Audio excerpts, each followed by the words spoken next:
मेरे बेटे को किसी ने जहर दे दिया है, एसएचओ साहब के पास गया हूँ और उन्होंने धक्के मार के बाहर निकाल दिया। जिन बुजुर्गों का बेटा फौत हुआ उन्हें एसएचओ साहब कह रहे हैं कि तू पहले सुतो या से। आखिरकार 4 तारीख उन्होंने मुझे कब्र कुशाई की इजाजत दी थी। मुझे और मेरी बीवी कहता है कि तुमने अपने बेटे को जना करने के लिए बाहर भेज देती हो, क्या तुम्हें शर्म नहीं आती?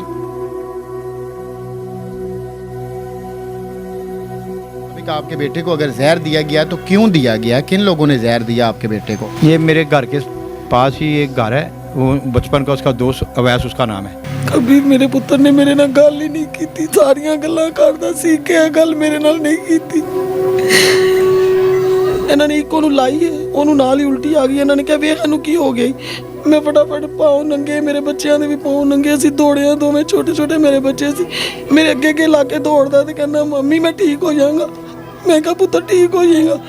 आपको सर क्यों ऐसा लगता है कि आपके बेटे को जहर दिया गया है? मुझसे कम से कम पूछा जाए एफआईआर दे के कि उन्होंने कि कुछ किया कि नहीं, हमारी बातों का जवाब दे दें, हमारी जो बातें उनके यहाँ हम जवाब देते हैं। ये कुछ भी नहीं चाहते, सिर्फ ये इंसाफ चाहते हैं।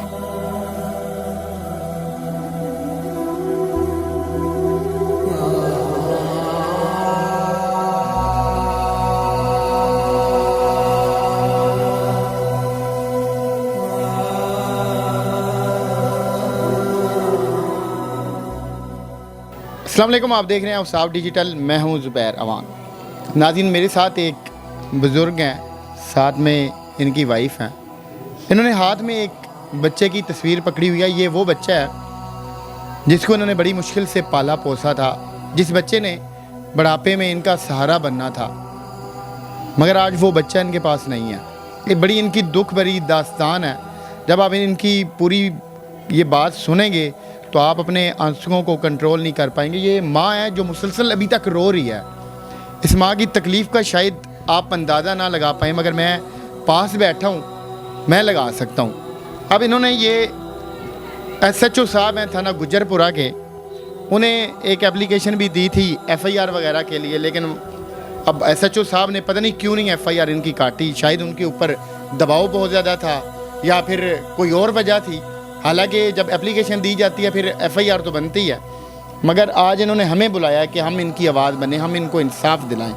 तो क्या कहानी है इनके इस हाफ़िज़े कुरान बेटे को, क्या ऐसा हुआ कि आज ये रो रहे हैं? तो आइए इनसे बात करते हैं। सर, क्या नाम है आपका? शौकत अली। क्या हुआ ऐसा कि आज आपने हमें अपने पास बुलाया है कि हम आपकी आवाज़ बने, हम आपको इंसाफ दिलाएं? सर, मेरे बेटे को किसी ने जहर दे दिया है। वो हमारे हमसाए हमारे पास ही रहते हैं, उनका नाम दर्ज किया हुआ मैंने दरख्वास्त में। तो एसएचओ साहब के पास गया हूँ, वो फोत हो गया। उसके बाद एप्लीकेशन लेके उसके पास एसएचओ साहब के पास गया हूँ और उन्होंने धक्के मार के बाहर निकाल दिया। अभी पहले सुता ऐसा तो चल निकल मेरे बाहर, मैं नहीं रहनी। फिर मैं सीसी पे लोर कोल गया हुआ। एसएचओ साहब ने धक्के मार के इन बुज़ुर्गों के मुताबिक इनको बाहर निकाल दिया कि पहले सुता हो ऐसे। ये रवैया है हमारी पुलिस का।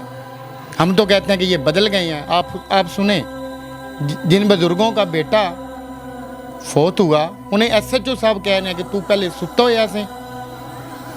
उसके बाद मैं सीसी पे लोर के पास गया और उन्होंने एक एप्लीकेशन में दी। उन्होंने मार करके एसपी शेख शौकत साहब यूईटी को दे दी।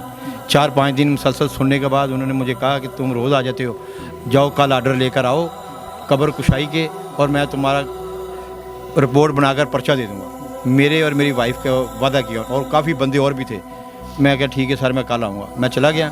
उसके बाद जब मैं जज साहब के पास पेश हुआ 1 दिन 2 दिन 3 दिन, आखिरकार 4 तारीख उन्होंने मुझे कब्र कुशाई की इजाज़त दी थी। मेरे सारे हालात और वाक़या सुनकर मैसेज जो दूसरी पार्टी उनकी सारे रिकॉर्ड देकर फिर उन्होंने देखा भी ये इस काबिल है, तब उन्होंने मुझे कब्र कुशाई की इजाज़त दी थी। हालांकि उनके वकील भी बड़ा कोशिश कर रहे कि ना दें। फिर मैं डीएसपी साहब के पास गया ये रिपोर्ट लेकर। मुझे कहता तुम किधर आ गए हो? मैं कीम हूँ कोई, चलो निकलो।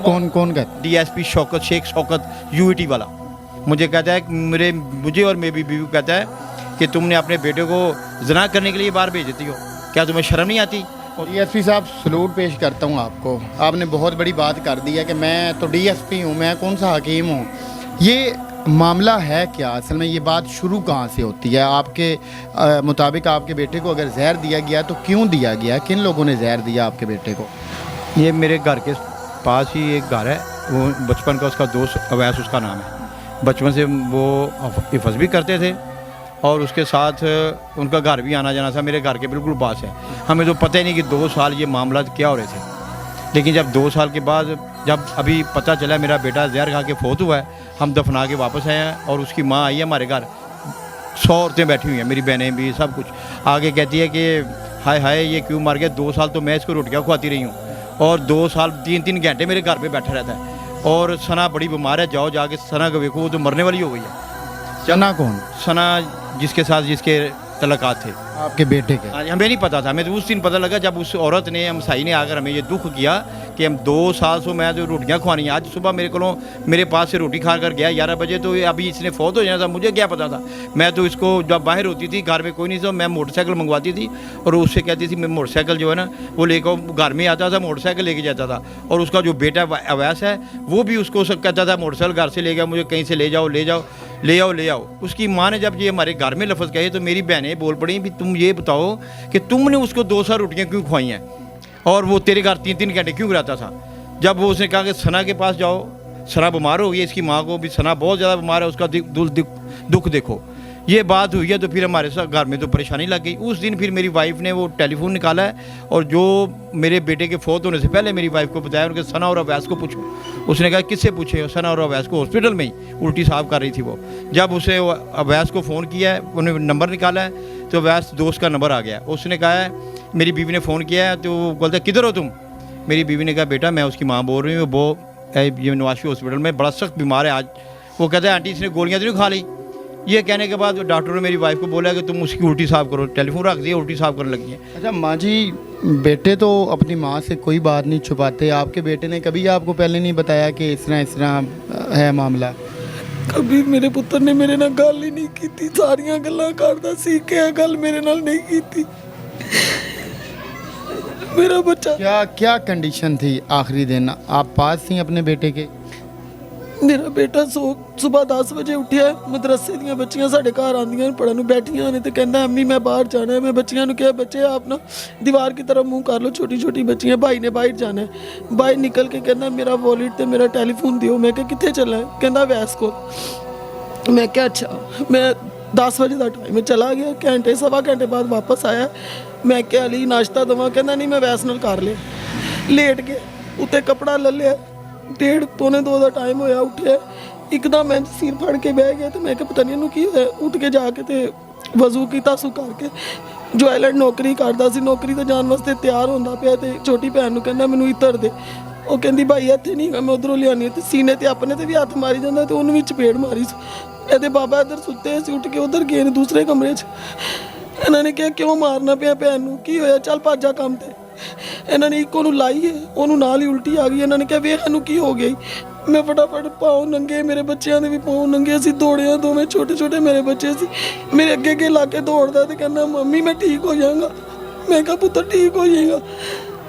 ਅੱਗੋਂ ਸੜਕ ਤੇ ਮੋਟਰਸਾਈਕਲ ਵਾਲੇ ਨੂੰ ਆਪੇ ਹੀ ਰੋਕ ਕੇ ਕਹਿੰਦਾ ਭਾਈ ਮੈਨੂੰ ਲੈ ਜਾ। ਬੈਠ ਗਿਆ, ਛੋਟੇ ਭਰਾ ਨੂੰ ਵੀ ਨਾਲ ਬਿਠਾ ਲਿਆ। ਪਿੱਛੋਂ ਮੈਂ ਰਿਕਸ਼ੇ ਤੇ ਚਲੀ ਗਈ। ਜਦੋਂ ਮੈਂ ਗਈ ਹਾਂ ਤੇ ਡਾਕਟਰ ਨੂੰ ਡ੍ਰਿਪਾਂ ਲਾਉਣ ਡੇ ਸੀ।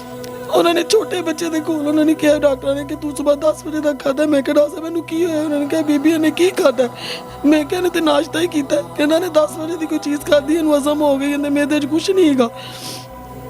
मैं उल्टी साफ करते करते ਉਹਦਾ ਟੈਲੀਫੋਨ ਮੇਰੇ ਹੱਥ 'ਚ ਆ। ਮੈਂ ਕਿਹਾ ਅਲੀ ਮੈਂ ਕਿਹਨੂੰ ਪੁੱਛਾਂ? ਅਲੀ ਤੈਨੂੰ ਕੀ ਹੋਇਆ? ਕਹਿੰਦਾ ਮਾਮਾ ਵੈਸ ਨੂੰ ਤੇ ਸਨਾ ਨੂੰ ਦੋ ਨਾਲ ਹੀ ਮੈਨੂੰ। ਮੈਂ ਟੈਲੀਫੋਨ ਖੋਲਿਆ ਤੇ ਵੈਸ ਦਾ ਨੰਬਰ ਮਿਲਾਇਆ ਤੇ ਉਹ ਮੈਨੂੰ ਕਹਿੰਦਾ ਆਂਟੀ ਨੇ ਕੁਝ ਕਹਾ। ਮੈਂ ਕਿਹਾ ਹੈਲੋ ਵੈਸ। ਕਹਿੰਦਾ ਮੈਂ ਕਿ ਵੈਸ ਅਲੀ ਦੀ ਬੜੀ ਤਬੀਅਤ ਖਰਾਬ ਹੈ, ਮੈਂ ਹਸਪੀਟਲ ਲੈ ਕੇ ਆਈ ਹਾਂ। ਕਹਿੰਦਾ ਆਂਟੀ ਨੇ ਕੁਝ ਕਹਾ ਤੇ ਗੋਲੀਆਂ ਤੇ ਨਹੀਂ ਖਾ ਲੀਆਂ? ਮੈਨੂੰ ਸਮਝ ਨਹੀਂ। ਮੈਂ ਕਿਹਾ ਵੈਸ ਤੂੰ ਜਲਦੀ ਆ ਜਾ। मैं अली फोन बंद किया नहीं तो डॉक्टर कहते ने बीबी का मुँह साफ कर। मैं अपने दुपट्टे नाल अपने बच्चे का मुँह साफ करन लग गई। पीछे वैस खड़ा आके ना ने मैनू पढ़े, ना ने ओली नू पूछे की होया। मैनू बाजू तो फड़ के बाहर ले गए। फिर मैं तरले करती रही, मैनू अंदर जान दे। नहीं आंटी अंदर नहीं जाना, अंदर नहीं जाना। मैनू मेरे बच्चे के कोल ही नहीं जान दिता उन्हें।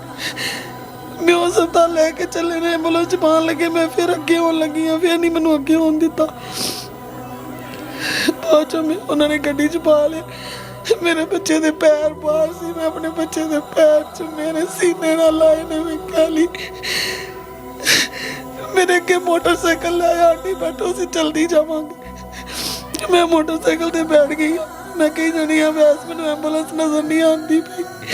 ਕਹਿੰਦਾ ਅੱਗੇ ਜਾਂਦੀ ਵੀ ਪਤਾ ਨਹੀਂ ਕਿੱਧਰ ਕਿੱਧਰ ਮੈਨੂੰ ਕਿੱਦਾਂ ਡੇਢ ਲੈ ਕੇ ਲਗਾ ਫਿਰਿਆ। ਫਿਰ ਉੱਥੇ ਹਸਪੀਟਲ ਦੇ ਗੇਟ ਦੇ ਕੋਲ ਗਿਆ, ਮੈਂ ਉਤਰਨ ਲੱਗਿਆ, ਕਹਿੰਦਾ ਐ ਨਹੀਂ ਹੈਗਾ। ਫਿਰ ਲੇਡੀ ਹਸਟਲ ਲੈ ਗਿਆ। ਮੈਂ ਕਿਹਾ ਕਾਕਾ ਆਇਆ ਨਹੀਂ, ਉਹ ਪਿੱਛੇ ਮੇਰੇ ਪੁੱਤਰ ਨੂੰ ਲਿਆਏ ਹੋਣੇ। ਜਦੋਂ ਮੈਂ ਉੱਥੇ ਪਹੁੰਚੀਆਂ ਤੇ ਮੇਰੇ ਭਰਾ ਨੇ ਕਿਹਾ ਬਾਜੀ ਵਾਲੀ ਸੋ ਗਿਆ ਟੀਕਾ ਲਾ। ਉਸ ਤੋਂ ਬਾਅਦ ਮੈਨੂੰ पता ही नहीं मैं कार किस तरह आई या किस तरह नहीं। आपको सर क्यों ऐसा लगता है कि आपके बेटे को जहर दिया गया है? दफनाकर हम आ गए हैं। जब दफनाकर वापस आ गए, घर में बीबियाँ बैठी हुई हैं और कुल वाले दिन इसको भी तकरीबन होश आ गई थी। तो MPA MNA ਇਹਨੂੰ ਪੁੱਛੋ। ਗਲੇ ਲੱਗ ਕੇ ਕਹਿੰਦੀ ਮੈਂ ਤੇ 2 ਸਾਲ ਤੋਂ ਆਪਣਾ ਪੁੱਤਰ ਬਣਾਇਆ ਸੀ ਵੱਡਾ, ਤੇ ਸਵੇਰ 10 ਵਜੇ ਮੇਰੇ ਕੋਲ 11 ਵਜੇ ਗਿਆ। ਮੈਨੂੰ ਕੀ ਪਤਾ ਸੀ ਇਹਨੇ ਹੁਣ ਦੁਨੀਆ ਤੋਂ ਚਲੇ ਜਾਣੇ। ਮੇਰੀ ਸਨਾ ਬੜੀ ਬਿਮਾਰ ਹੋ ਗਈ, ਸਾਡੇ ਤੇ ਘਰ ਸਾਰੇ ਬੇਹੋਸ਼ ਹੁੰਦੇ ਪਏ ਨੇ। ਤੁਸੀਂ ਸਨਾ ਨੂੰ ਆ ਕੇ ਵੇਖੋ। ਜਦੋਂ ਨੇ ਸਨਾ ਦਾ ਨਾਂ ਲਿਆ, ਮੈਂ ਕਿਹਾ ਮੈਂ ਅਲੀ ਨੂੰ ਕਿਹਾ ਸੀ ਮੈਂ ਕਿਹਨੂੰ ਪੁੱਛਾਂ, ਤੇ ਉਦੋਂ ਉਹਨੇ ਵੀ ਸਨਾ ਦਾ ਨਾਂ ਲਿਆ। ਉਹਨਾਂ ਨੂੰ ਮੈਂ ਕੁਛ ਨਹੀਂ ਕਿਹਾ, ਉੱਠ ਕੇ ਗਈ ਚਲੀ। ਮੈਂ ਆਪਣੇ ਬੱਚਿਆਂ ਨੂੰ ਕਿਹਾ ਮੈਨੂੰ ਟੈਲੀਫੋਨ ਦਿਓ। ਮੈਂ ਟੈਲੀਫੋਨ ਖੋਲਿਆ, ਉਹਦੇ ਵਿੱਚ ਆਖਰੀ ਟਾਈਮ ਤੇ ਜਦੋਂ ਮੇਰਾ ਪੁੱਤਰ ਬੈੱਡ ਤੇ ਉੱਤੇ ਪਿਆ, ਉਦੋਂ ਤੇ ਉਸ ਟਾਈਮ ਦੇ ਵੀ ਮੈਸੇਜ ਆਏ ਨੇ। ਉਹਨੂੰ ਕਹਿੰਦੀ ਤੂੰ ਕੈਸਾ ਹੈ, ਤੇਰੀ ਤਬੀਅਤ ਠੀਕ? ਉਹ ਕਹਿੰਦਾ ਜ਼ਿੰਦਗੀ ਰਹੀ ਤੇ ਫਿਰ ਮਿਲਾਂਗੇ। ਇਹ ਮੈਸੇਜ ਉਹਦੇ ਵਿੱਚ ਆਖਰੀ ਟਾਈਮ ਦੇ ਮੈਸੇਜ ਨੇ ਮੇਰੇ ਬੱਚੇ ਨੂੰ ਕੀਤੇ ਨੇ। ਉਸ ਤੋਂ ਬਾਅਦ ਫਿਰ ਅੱਗੇ ਮੈਸੇਜ ਖੋਲ੍ਹੇ ਨੇ। ਉਹ ਕਹਿੰਦੀ ਹੈ ਮੇਰੀ ਮਾਂ ਤੇ ਮੇਰੇ ਭਰਾ ਕੋਲੋਂ ਬਾਜੀ ਤੇਰੇ ਕੋਲ ਹੱਸ ਕੇ ਖੜਾ ਹੁੰਦਾ, ਤੇਰੇ ਨਾਲ ਦੋਸਤੀ ਹੈ, ਤੇ ਘਰ ਆ ਕੇ ਮੈਨੂੰ ਟੌਰਚਰ ਕਰਦਾ। मैं तेरे नाल खलोता वेखनी ते मेरा दिमाग खराब होंदा। इन्ने बड़े मैसेज ने कीते। मेरा पुत्र कहना बहुत सारे मैसेज प्रूफ के तौर पे आपके पास हैं? मौजूद हैं सर। तो क्या वजह आपको लगती है कि जहर क्यों दिया गया? अपनी बेटी की इज़्ज़त बचाने के लिए। वो खुद कहते हैं कि हमारी बेटी की इज़्ज़त है, चुप करो, हमारी बेटी की इज़्ज़त है, अब हमें छोड़ दें, हमें पैसे भी ले लें हमसे, जो कुछ लेना हमसे ले लें, हमारा लड़का पेश करना है करवा दें। मेरी बेटी का, हमारी भतीजी का, ये खुरम कह रहा है, खुरम हमारी भतीजी का, और हमारी जो भाभी है उसका नाम निकाल दो और हम बेटा पेश कर देते हैं। अगर तुम्हें कुछ चाहिए तो हमें बताओ, हम तुम्हें देते हैं, लेकिन हमारा पीछे नहीं करो। हमारा आपका हाफिज़ कुरान बेटा था? हाफिज़ कुरान मेरा बेटा था और मैट्रिक का इम्तहान देने वाला था और 27 को जर्मनी जाने वाला था। जर्मनी जाने वाला था क्योंकि मैं जर्मन में रहता हूँ, मेरी नेशनलिटी यूरोपियन, मैं यूरोपियन यूनियन का मेंबर हूँ और मैं ओवरसीयर पाकिस्तानी हूँ। 40 साल से मैं यूरोप में रह रहा हूँ। कितना इस वाक़या को टाइम हो गया? 40 दिन, तकरीबन 40-41 दिन हो गए। इन 40 दिनों के अंदर कोई FIR नहीं हुई? बड़ी कोशिश कर रहे हैं हर, और रेट भी किया है, हाई कोर्ट में भी CCOP को गए हैं और वो UT वाला तो उन्होंने धक्के मार के बाहर निकाल दिए हैं। और ये SHO साहब है, मैं सेम अगले दिन में गया हूँ और मुझे बिस्ती कर निकाल दिया चलो भागो। मैं उस दिन से रोल रहा हूँ, आज तक मेरी कोई नहीं सुनी गई। मेरा बेटा कत्ल हो गया है, लेकिन मैंने ये कब्र शाही की दरख्वास्त दी थी, वो भी अब भी कल रात को भी बंदों को भेजा है कि यार ये दरख्वास्त ना दो, बेहुरमती ना करो अपने बेटे की, और मुझे थ्रेड कर रहे हैं, एक किस्म का थ्रेड के हमसे पैसे ले लो और हमारी जान छोड़ दो। अब आप क्या चाहते हैं, आपका क्या मुतालबा? हमारा ये मुतालबा है कि ये अल्लाह के वास्ते करके मेरे बेटे की FIR काटी जाए, और जो मुजरम है, जो मुलजम और मुजरम दोनों हैं, हमारी दरख्वास्त के मुताबिक उन्होंने हमारे सामने बिठाए, हमारे पूछे हमसे और उनसे पूछें। अगर हमारे में गलती लगती है तो दे दें, अगर नहीं लगती ये उनका वो क्लियर है तो छोड़ देंगे हम।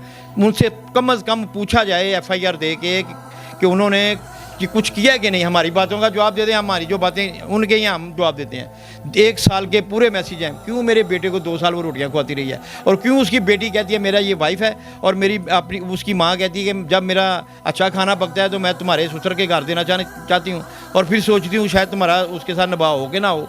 और बेटी कहती है कि तुम मेरे कसम हो, मैं तो आपकी वाइफ हूँ, वाइफ की बात नहीं मानते। फिर उसको कहती है अगर मैं तुम्हें ना मिलती तो फिर तुम क्या करोगे, वो कहता फिर देखूंगा क्या करूँगा, मैं दुनिया में रहूँगा। ये भी मैसेज हमारे पास है।